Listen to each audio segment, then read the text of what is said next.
Daniel Hayes had spent most of his life in shadows. For more than 2 decades, his career in the CIA had taken him across continents, into war zones, and through operations that most civilians would never know existed. Yet after retiring, his only wish was to build a peaceful life for himself and his teenage daughter. They moved into a quiet suburban neighborhood where the lawns were trimmed to perfection. The streets were calm, and the nearby lake sparkled under the morning sun. Daniel thought he had found the perfect retreat, a place where could finish school in peace, and he could finally put away the instincts that had once defined him. At first, life seemed ideal. Made friends at the local school, and Scout, her golden retriever, loved exploring the yard and chasing squirrels near the fence. Neighbors waved politely when they passed by, and Daniel noticed that many wore the same easy smiles, as though proud of their perfect little community. The neighborhood was overseen by an active homeowners association, something Daniel thought was harmless at the beginning. After all, how much trouble could a few rules about lawn care and mailbox design cause? It didn't take long for Daniel to sense that something was different here. Letters began to appear in his mailbox, written in sharp, formal language. One complained about his fence not meeting aesthetic standards. Another suggested that Scout, barking at night, was a disruption to community harmony. Even found a notice taped to the front door demanding that Daniel repaint the shutters in a specific color approved by the board. Each message carried the signature of Richard Crane, the HOA president, who seemed to pride himself on enforcing every regulation with military precision. Daniel wasn't easily rattled, but he noticed how quickly the complaints escalated. One evening, as he sat on the porch with a cup of coffee, he noticed an unmarked SUV parked a few houses down. The vehicle stayed there for nearly an hour before pulling away. A few days later, he spotted a different vehicle, this time a dark sedan, lingering at the same spot. Unaware of Daniel's sharper instincts, shrugged it off as coincidence, but Daniel knew surveillance patterns when he saw them. Scout's behavior confirmed it. The dog, normally playful and gentle, would growl in the evenings, ears pricked toward the road whenever headlights slowed near the house. Tried to calm him, thinking he was just restless, but Daniel trusted the animal's instincts. Something was off. Still, Daniel remained calm. He had learned long ago that reacting too quickly only revealed your hand. Instead, he observed. He walked the neighborhood at different hours, memorizing the vehicles, the license plates, and even the routes the supposed strangers took when they left. His mind, trained for years to analyze threats, was slowly piecing together a puzzle that no ordinary homeowner would notice. One Saturday morning, Daniel attended an HOA meeting in the community center. He wanted to understand more about the people running the board and how they operated. The meeting was led by Richard Crane himself, a tall man with silver hair and a polished smile that didn't quite reach his eyes. Crane spoke of standards and discipline, emphasizing that every homeowner had a duty to protect the image of the neighborhood. He dismissed questions casually, cutting off anyone who challenged him. Daniel listened silently, watching the way Crane's eyes narrowed whenever someone spoke out of turn. When the meeting ended, Crane approached Daniel directly. With a handshake that felt more like a warning than a greeting, he said, "I trust you'll do your part to keep things in order here, Mr. Hayes. We all want harmony, don't we?"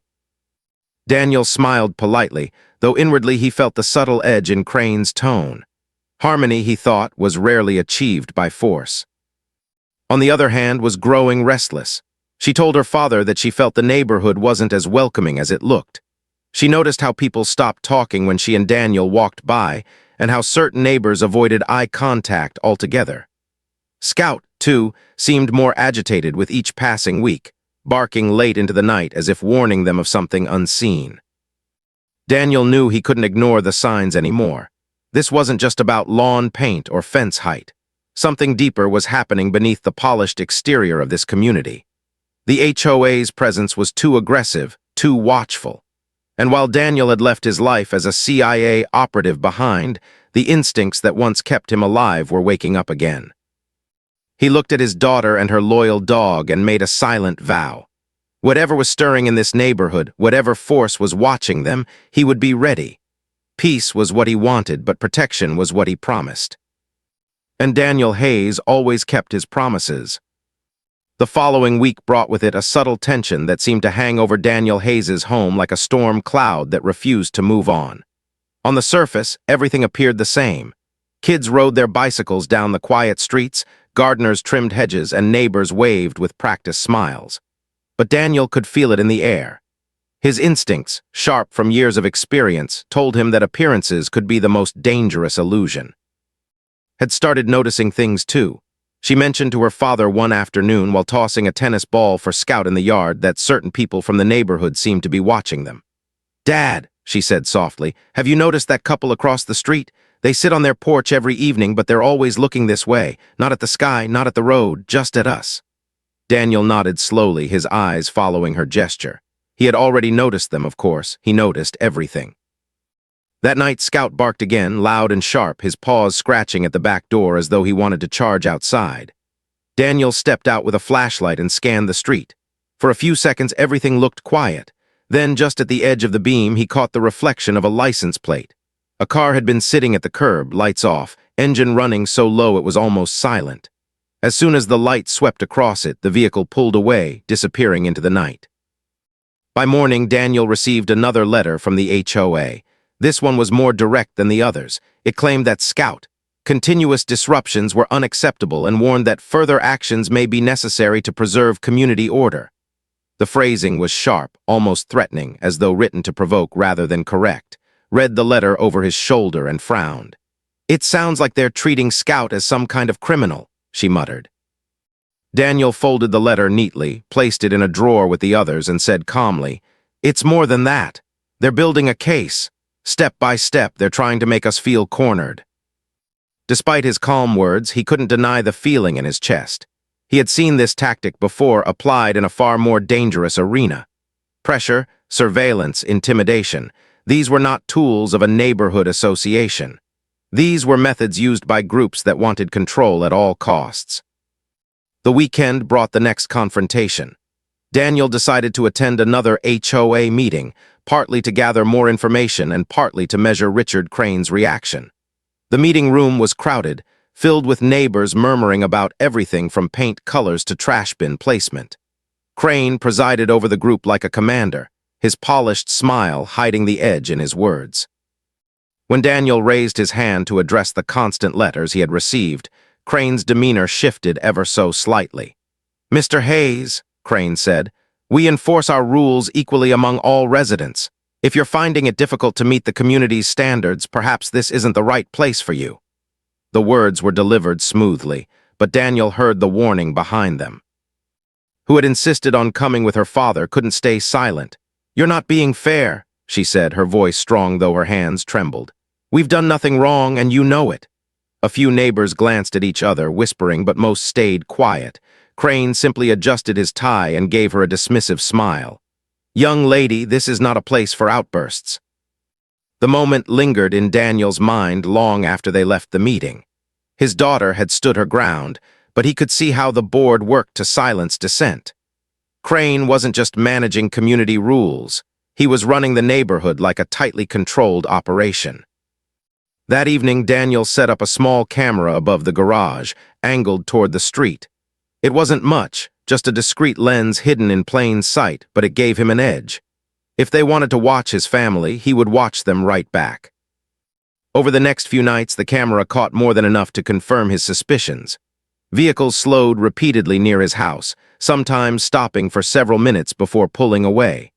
A few figures walked by late at night, their faces obscured by caps or hoodies. One even paused near the fence, staring toward the house until Scout, barking, drove him off. Daniel replayed the footage carefully, noting details.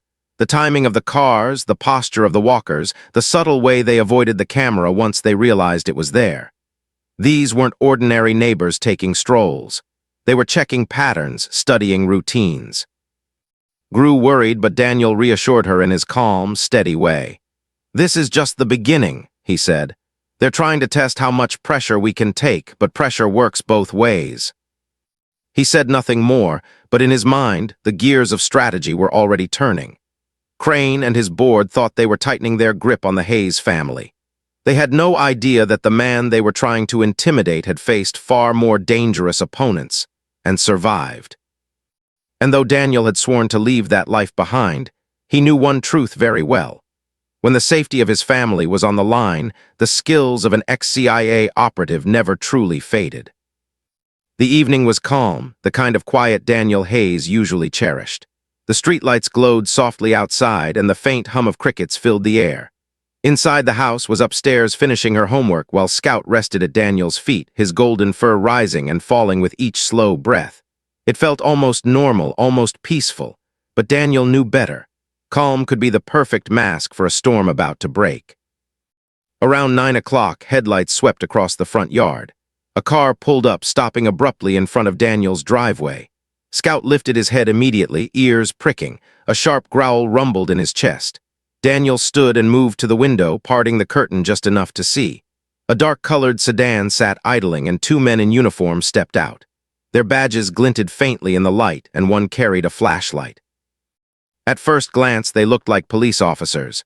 Their uniforms were neat and their movements confident, but Daniel's trained eye caught the discrepancies instantly. The cut of the uniforms wasn't standard issue. Their belts were missing key equipment.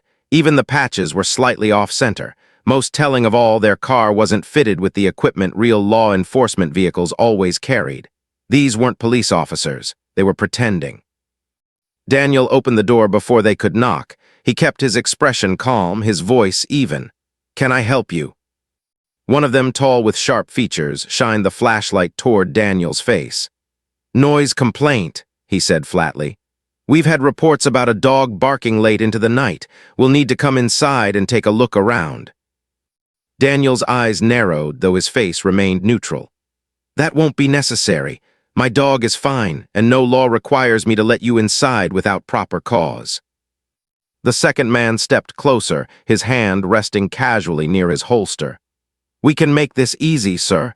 Just let us in and we'll be out of your way." Scout growled again, louder this time, stepping forward to stand between Daniel and the strangers. His voice floated down from the stairs, uncertain but concerned. "Dad, what's going on?" Before Daniel could answer, Scout bolted through the open doorway, barking furiously at the 2 men. The tall one flinched, stumbling back, and in that moment his composure cracked. Instead of calming himself, he raised his weapon in panic. The sound of the shot shattered the night. Scout yelped and collapsed near the porch, his paw jerking against the wood, screamed from inside, her voice filled with terror. The 2 imposters froze, realizing they had gone too far. Daniel's expression hardened. Every ounce of his training surged to the surface, his body tightening like a coiled spring. But before he could act, the men retreated quickly, running back to their car. The engine roared, and within seconds the sedan sped down the street, vanishing into the darkness. Rushed out, tears streaming down her face as she knelt beside Scout. The dog whimpered, his fur darkened where the bullet had grazed him. Daniel knelt too, steady hands pressing around the wound. His voice was calm, controlled. "He's going to make it. The shot didn't go deep. Grab the first aid kit, now." She obeyed instantly, returning within seconds. Daniel worked quickly, stopping the bleeding, wrapping the wound with practiced precision. Hands shook as she held Scout's head, whispering softly to him. When the immediate danger passed, Daniel carried Scout inside and laid him gently on a blanket. Knelt beside the dog, stroking his fur, her face pale. "Dad, who were they?" Daniel sat back, his expression unreadable but his eyes sharp. "They weren't police. That much I can promise you. They were sent here, and I have a good idea who's behind it." The realization struck like a stone. "The HOA," she whispered. Daniel didn't answer right away. Instead, he stood and retrieved the small drive from the camera he had set above the garage.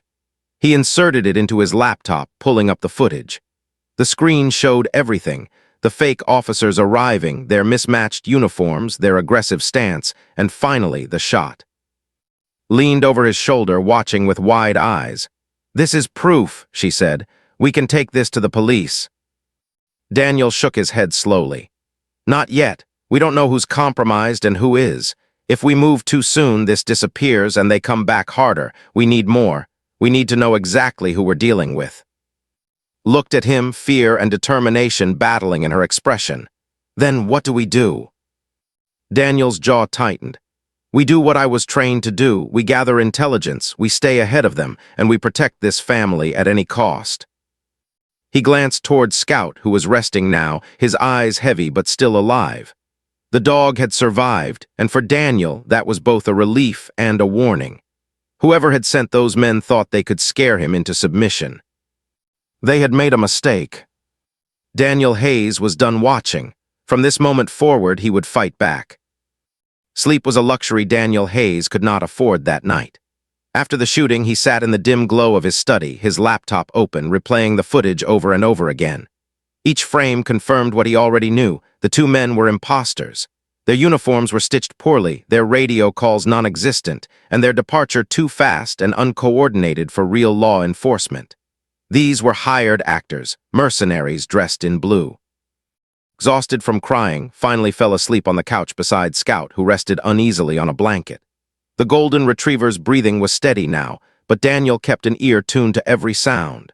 Old instincts stirred within him, instincts he had buried when he left the CIA. He knew the pattern, an escalation of pressure designed to break a target into compliance. He had seen it carried out by hostile organizations overseas, but never had he imagined facing it in a suburban neighborhood. Daniel began taking notes, his handwriting neat and precise. He listed every suspicious vehicle he had seen in the last 2 weeks, every neighbor who had behaved unusually, and every time or Scout had reacted to unseen watchers. He cross-referenced the times with the HOA letters. The pattern was undeniable. Every incident coincided with a new complaint or warning from Richard Crane. By dawn, Daniel had a clear theory. Crane was not just an overzealous HOA president. He was orchestrating something much larger, and the hired imposters were proof that he had resources beyond a normal neighborhood budget. The question was why. Stirred awake as sunlight crept through the blinds, she rubbed her eyes and looked at her father, who hadn't moved from his chair all night. "Did you find anything?" she asked, her voice hoarse. Daniel closed his notebook. "Enough to know this isn't about fences or barking dogs. Someone wants control, and they think intimidation will get them there." Looked at Scout, who wagged his tail weakly. "They nearly killed him. We can't let them get away with this." Her anger sparked something inside Daniel. He saw not just his daughter, but a reflection of the people he had fought to protect all his life, innocent, yet brave enough to stand up when pressed. He placed a hand on her shoulder. "We won't, but we have to be smart. They're watching for weakness, not strength. If we show them fear, they win. If we outthink them, we end this on our terms." That afternoon, Daniel began setting traps of his own. He upgraded the cameras around the house, adding hidden microphones and sensors that would alert him to movement. He installed decoy cameras in obvious spots, designed to draw attention, while the real surveillance remained invisible. He rerouted his Wi-Fi through secure channels, disguising his data behind layers of encryption. Watched him work with fascination. "It's like you're building a fortress," she said. Daniel gave her a faint smile. "Not a fortress, a mirror.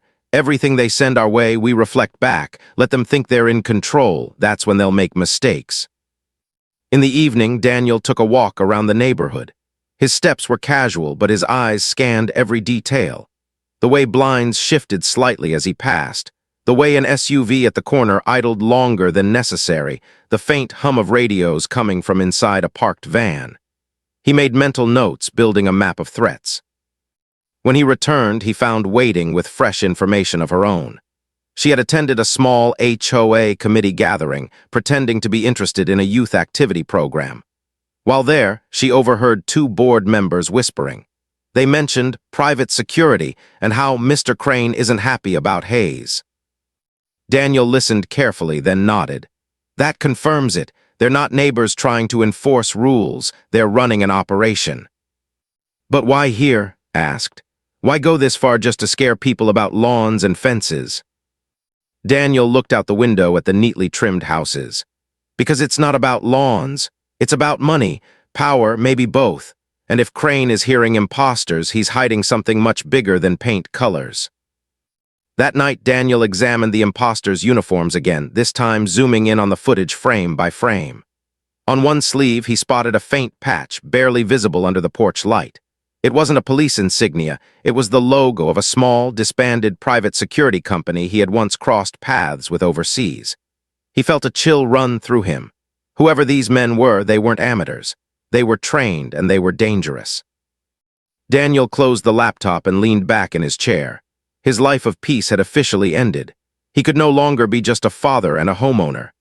The CIA mindset, the one that analyzed threats, anticipated moves, and dismantled hostile networks, was back. He looked at who sat close to Scout, her hand resting on his fur as though promising him safety. Daniel made the same promise silently to her. Whatever Richard Crane and his so-called HOA were plotting, he would uncover it, and when the time came, he would end it. For Daniel Hayes, there was no greater mission than protecting his family. And this time, the battlefield was right outside his front door. The following days unfolded with an eerie rhythm. Daniel Hayes maintained the appearance of a normal routine, but beneath the surface he was running an operation as precise as any mission from his past. He woke early, scanned his surveillance footage, noted suspicious movements and every detail. To the neighbors, he was just another homeowner mowing his lawn. To himself, he was gathering intelligence on an enemy who thought they were invisible. Became part of the effort, though Daniel tried to shield her. She kept her phone discreetly recording whenever she attended community activities, and she reported every odd comment she overheard. Her bravery impressed Daniel, though it worried him too. This was not a life he ever wanted for her, but circumstances left little choice. She was already entangled. One evening, Daniel followed Richard Crane after a board meeting. He kept his distance, his old skills slipping back into practice as naturally as breathing. Crane drove out of the neighborhood, past rows of darkened houses, until he reached a warehouse on the outskirts of town. The building looked abandoned, its windows covered in grime, but Daniel noticed faint lights glowing through the cracks. He parked a few blocks away and approached on foot, blending into the shadows. From a vantage point behind a stack of pallets, he observed. Several vehicles sat outside, black SUVs and sedans with tinted windows. Men loitered near the entrance, their posture military, their eyes scanning the area with practiced sharpness. Daniel recognized the stance immediately. These weren't neighborhood volunteers or private guards from a low-budget security firm. They were disciplined, trained, and dangerous.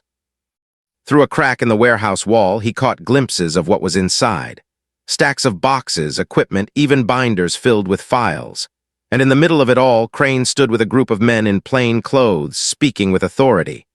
Daniel couldn't hear the words, but he didn't need to. The body language told the story. Crane was in charge, and these men answered to him. Daniel carefully snapped photos with a small camera he always kept hidden in his jacket. License plates, faces, the warehouse itself, every detail mattered. Evidence was power, and right now, he needed to build a case strong enough to expose everything. Later that night, back at home, he laid the photos across the table. Leaned over them, her brow furrowed. So the HOA president runs secret meetings in warehouses? This doesn't feel like lawn paint anymore. Daniel tapped one of the photos, showing a man handing Crane a folder. They're organized, and they're not just targeting us. Look at this, folders for multiple households. This is a system. They pressure families with fines, threats, and intimidation. Those who resist face escalations, like what happened here. His eyes flicked to Scout, who was slowly healing but still limping. His eyes widened. So they scare people until they give up and sell their homes. That's one possibility, Daniel replied. And if they buy those properties cheap, they can flip them for huge profits. Real estate is a powerful motivator, but I think it's bigger. That warehouse was stocked like an office. There's more here than money. Over the next week, Daniel dug deeper. He traced Crane's financial records through open-source databases, uncovering suspicious transfers to shell companies. He used contacts from his past, old allies who owed him favors, to verify the names of the men he had photographed. Several matched with individuals who had served in private military outfits overseas before disappearing into civilian life. Now, they seemed to have resurfaced under Crane's payroll. Meanwhile, played her part with determination. She sat quietly at another committee meeting, pretending to take notes while her phone recorded. Later, she played it back for her father. Crane's voice was unmistakable. If Hayes doesn't comply soon, we escalate. He's making us look weak. Daniel listened, his jaw tightening. The words weren't just about rules, they were about control, dominance, and silencing opposition. That night confronted her father. We can't keep waiting. We need to show people what's happening. Daniel looked at her, proud but cautious. If we expose it too soon, they'll bury everything. We need undeniable proof, so solid that when the truth comes out, there's no way to hide it. She folded her arms, refusing to back down. Then let me help. I can get closer to some of the kids whose parents are on the board. People say more when they think no one's listening. Daniel hesitated. Every instinct told him to protect her, to keep her away from danger. But he also knew had courage and intelligence that couldn't be underestimated. He gave her a slow nod. Be careful, always act like you're not interested, and if anything feels wrong, walk away immediately. Together they reviewed their growing collection of evidence. Surveillance footage, photos of the warehouse, financial records, recorded meetings. The case was building piece by piece. Daniel knew they were close to the truth, but the closer they got, the more dangerous it became. Crane would not tolerate exposure, and the next move, Daniel was certain, would be far more direct. Still, for the first time since moving to this neighborhood, Daniel felt a spark of control returning. He was no longer reacting. He was preparing. Crane thought he was untouchable, but Daniel Hayes had spent his life dismantling operations far more powerful than this. And he was just getting started. The following week began with a sense of uneasy calm. The HOA letters stopped arriving, and the street outside Daniel Hayes's home seemed unusually quiet. For most residents, this might have felt like relief, but Daniel knew better. Silence from an opponent rarely meant surrender. It meant they were planning their next move. That suspicion was confirmed 2 nights later. Reviewing the footage from his hidden cameras, Daniel spotted one of the fake officers, the same tall man who had shot Scout, loitering near the corner of his property. The man wasn't dressed in uniform this time. He wore civilian clothes and pretended to be out for a late walk, but his restless glances betrayed him. He was scouting again, likely preparing for another intimidation attempt. Daniel leaned back in his chair, a plan forming in his mind. He had spent weeks gathering information, documenting Crane's operation, but information wasn't enough. He needed a direct link, something undeniable that tied these imposters back to Crane. And the man outside was the key. The following evening, Daniel set the trap. He deliberately left his garage door slightly open, a subtle invitation. From his study window, he saw the figure return, drawn by curiosity. The man hesitated, scanning the street, then slipped inside. Inside the garage, the intruder found what appeared to be carelessly stacked boxes. He began rummaging, unaware that Daniel was already behind him. In one swift movement, Daniel closed the door, plunging the space into near darkness. The man spun around, startled, but before he could react, Daniel pressed a tactical flashlight into his eyes, blinding him momentarily. "Don't move," Daniel said, his voice calm but carrying an edge of steel. The man froze, blinking against the light. Daniel's stance was steady, his presence commanding. He didn't need to raise his voice, authority radiated from every syllable. "Who sent you?" Daniel asked. The intruder's jaw tightened. "I don't know what you're talking about, I was just—" Daniel cut him off. "Save it.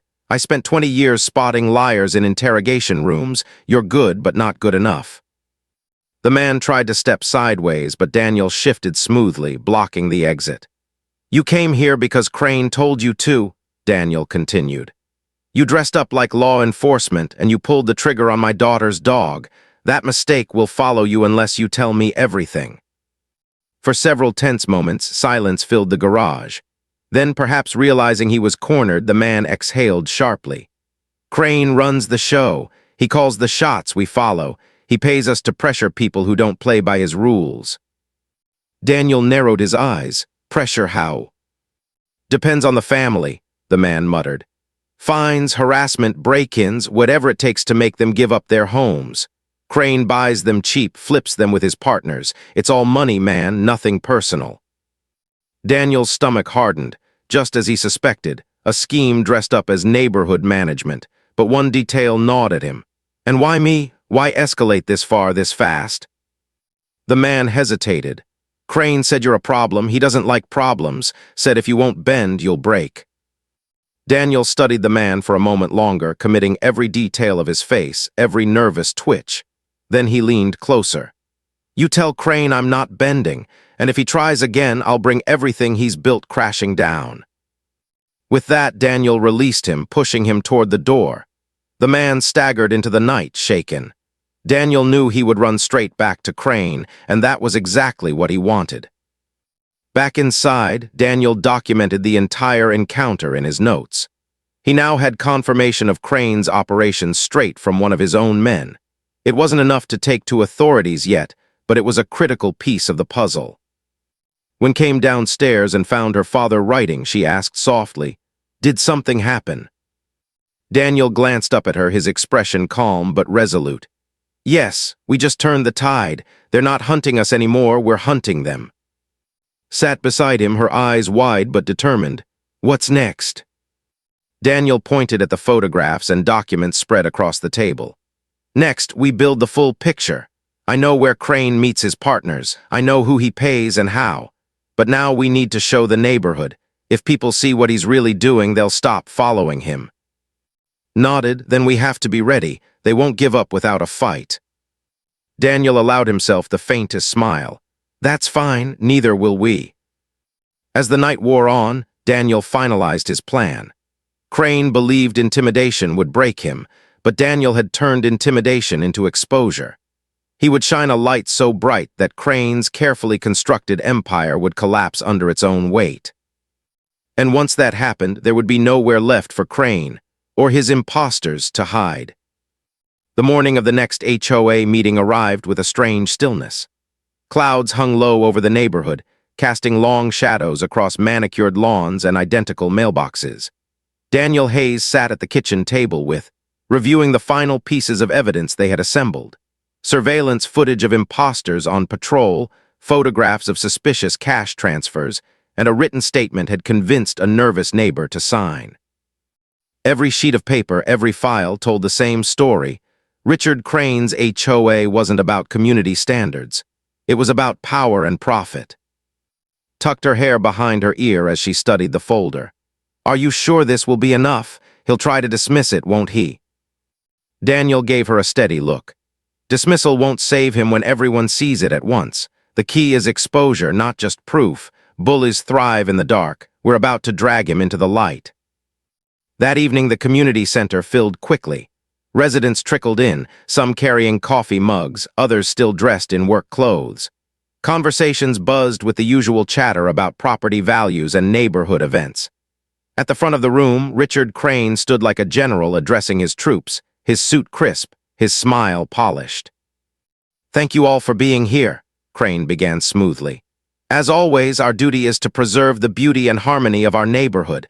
We must remain vigilant against those who disrupt order." His eyes slid briefly toward Daniel before returning to the crowd. Daniel rose quietly from his seat. The subtle scrape of his chair drew curious glances, stood beside him, clutching the folder of evidence. Together, they walked to the front of the room, standing only a few feet from Crane. "I'd like a moment to address the group," Daniel said, his voice carrying easily across the room. Crane's smile tightened. "Mr. Hayes, unless this is related to community maintenance, I'm afraid we must." "It's directly related," Daniel interrupted, his tone calm but unyielding.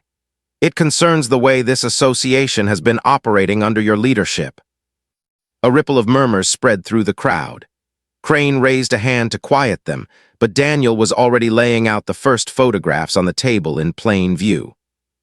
"These are the men who came to my home dressed as law enforcement," Daniel said, tapping the images. "They weren't real officers, they were hired muscle. One of them admitted they were sent to pressure families into compliance, or worse, into surrendering their homes." Gasps echoed from the audience. A woman in the back whispered to her husband, "That's the same guy I saw near our driveway last month." Crane's jaw stiffened. "This is outrageous, these accusations." Daniel cut him off again, placing a printed statement on the table. "This is a testimony from a neighbor who admits they were harassed until they gave up their property. And this," he said, sliding forward bank records had compiled, "shows the trail of money leading from your accounts to those imposters. Families here think they're paying for neighborhood upkeep, but their dues are being used to fund intimidation." The room erupted. Residents turned to each other, voices rising with anger and disbelief. Crane tried to shout over them, his voice cracking under the pressure. Lies, all of it, manufactured by someone who refuses to follow simple rules. Stepped forward, her voice steady despite the tension. My dog was shot because of those rules. You wanted to scare us, but you only proved what you really are. People deserve to know the truth. The words hit like a strike to Crane's facade. For the first time, his polished smile faltered, revealing the temper beneath. He slammed his hand on the table. Enough! This meeting is adjourned. But the residents didn't leave. They crowded closer, their voices rising into a collective demand for answers. A man near the front shouted, "If this is false, prove it. Open the accounts. Show us where the money goes." Crane's eyes darted from face to face, realizing he no longer held control. The authority he once commanded had fractured under the weight of evidence and doubt. His hand trembled slightly as he reached for the papers, but Daniel calmly placed his own hand over them. "You won't destroy this," Daniel said firmly. "Not this time." The meeting spiraled into chaos as residents pressed for Crane's resignation, some even demanding legal action. Crane tried to retreat, but neighbors blocked the exits. His once loyal followers were turning on him, and Daniel could see the cracks spreading through his carefully maintained empire. Looked up at her father, her eyes filled with both fear and relief. "It's working," she whispered. Daniel nodded, keeping his gaze fixed on Crane. "The storm's here, and it's only just begun." As the crowd's shouts grew louder, Daniel knew this was far from over. Crane was cornered, but desperate men often fought hardest when they had nothing left to lose. And Richard Crane looked very desperate. The community center had erupted into open rebellion.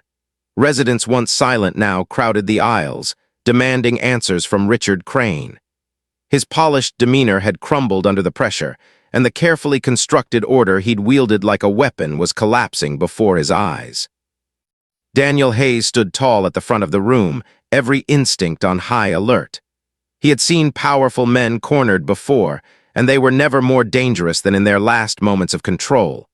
Remained close, gripping the folder of evidence as if it were a shield. "Everyone needs to calm down," Crane barked, but his voice no longer carried authority, it carried panic.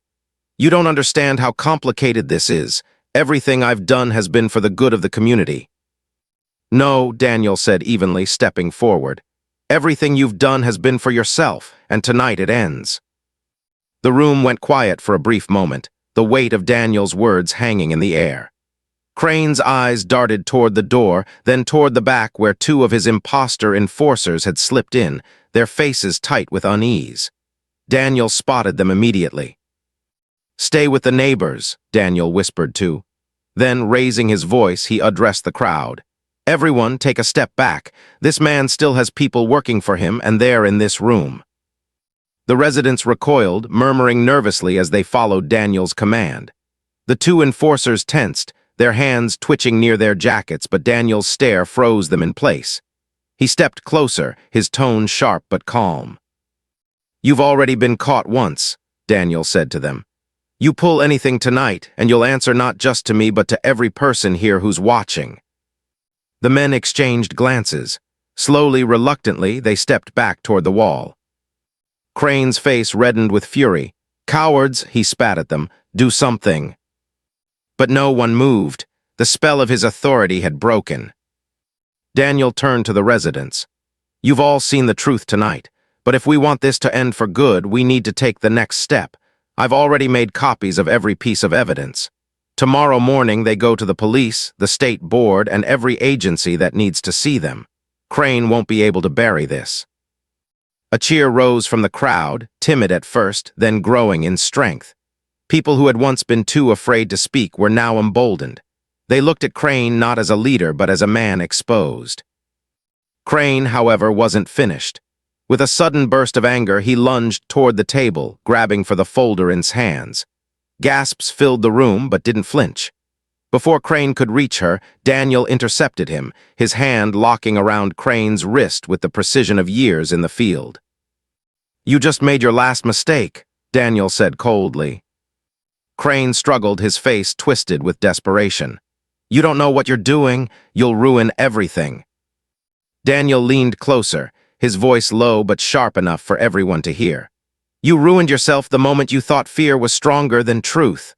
With one swift move, he twisted Crane's arm and forced him down onto the table, pinning him without effort. The room erupted again, but this time in support. Several residents rushed forward, securing Crane until local deputies, called by one of the neighbors, arrived. The imposter enforcers tried to slip away, but they too were taken into custody after residents blocked the exits. As Crane was led out in handcuffs, shouting empty threats, Daniel finally allowed himself to relax. Rushed to his side, her eyes wide but shining with relief. "You did it," she said softly. "We did it," Daniel corrected, resting a hand on her shoulder. "You stood up when it mattered. That's something no one can take from you." The residents gathered around them, offering thanks, apologies, and promises to rebuild the neighborhood without the corruption that had plagued it. For the first time since moving in, Daniel felt a genuine sense of community, not one dictated by rules and fear, but one forged in unity. Later that night, as father and daughter sat on their porch, the quiet finally felt like peace instead of a warning. Leaned against him, her voice gentle. "Do you think it's really over?" Daniel gazed at the darkened street, listening to the faint hum of crickets. With men like Crane, there are always remnants, but his empire is gone, and if anything rises in its place, we'll be ready. Smiled, her spirit unbroken despite all they had endured. For her, the loss of Scout still hurt deeply, but she took comfort in knowing his sacrifice hadn't been in vain. It had revealed the truth and pushed them to fight back. Daniel looked out over the neighborhood, his instincts still sharp but tempered by something stronger: resolve. He had spent his life fighting battles in distant places, but this one, fought beside his daughter and their neighbors, had mattered most. The war was over, the shadows were gone, and in their place stood something brighter, a community no longer afraid. If you enjoyed this story, don't forget to subscribe and join us for the next mystery on HOA Hunter Stories.